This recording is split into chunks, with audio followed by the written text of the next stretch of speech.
Welcome to the Beast Cars, the ultimate destination for speed, style, and power. In the 1980s, when most American cars were losing their muscle, when performance seemed to be fading into history, one car arrived like a shadow in the night and changed everything. It didn't come in bright colors. It didn't scream for attention. It came dressed in black, pure, menacing black, and it hunted Corvettes, Camaros, and even Ferraris. This was the Buick Grand National GNX, and in 1987, it became one of the most feared street machines America had ever seen. Built by Buick in partnership with ASC McLaren, the GNX was not just another version of the Grand National. It was the ultimate evolution, the final chapter, the most powerful American production car of its time, and only 547 units were ever built. That alone makes it rare, but what makes it legendary is what it could do. At first glance, the GNX looked simple, dark, aggressive, no flashy graphics, no wild spoilers, just a blacked-out body with subtle fender flares and functional hood vents. But that simplicity was its greatest weapon. It looked calm until you started the engine. Driving the GNX was an experience unlike anything else in its era. The steering felt connected. The turbocharged engine delivered power in a dramatic surge. The rear-wheel drive layout meant you had to respect the throttle.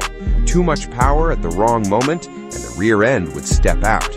This was not a car filled with electronic safety systems. There was no traction control, no stability control, just raw power and driver skill. And that's what made it exciting. The GNX didn't whisper performance, it delivered it with authority. The exhaust note was deep and purposeful, but it was the turbo sound, that unmistakable whistle, that truly defined the car. You could hear the boost building. You could feel the torque pushing you into your seat. It wasn't smooth like a luxury sedan anymore. It was aggressive, focused, dangerous. The timing of the GNX made it even more legendary. By the late 1980s, the muscle car era was considered over. Emissions regulations and rising fuel prices had reduced power across the industry. But the GNX proved that American performance wasn't dead. It had simply evolved. Instead of big block V8s, it used turbocharging. Instead of flashy colors, it used stealth. It was smarter, sharper, more calculated.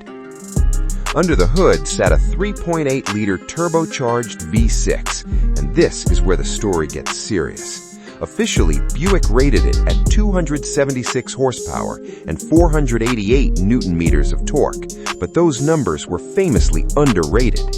In reality, the GNX was producing well over 300 horsepower and more torque than many V8s of the era. And here's the shocking part. It did it with 6 cylinders, not 8. The turbocharger was the secret weapon. When the boost kicked in, the GNX transformed from calm cruiser to street monster. Press the accelerator, and there's a brief moment of anticipation, and then the turbo spools up, the rear tires grip, the nose lifts, and the car launches forward like it's been fired from a cannon. 0 to 60 miles per hour in around 4.7 seconds. In 1987, that was supercar territory. In fact, the GNX was quicker than the Chevrolet Corvette of the same year. Let that sink in. A Buick, the brand known for comfort and luxury, built a car that could outrun America's sports car. But straight-line speed was part of the story.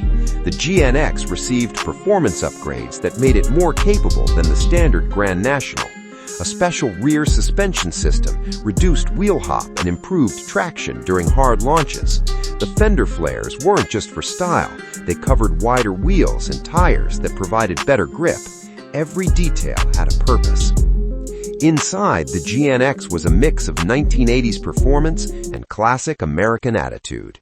The seats were supportive and wrapped in black fabric, matching the car's stealthy personality. The dashboard featured a unique Stewart-Warner gauge cluster, replacing the standard analog instruments.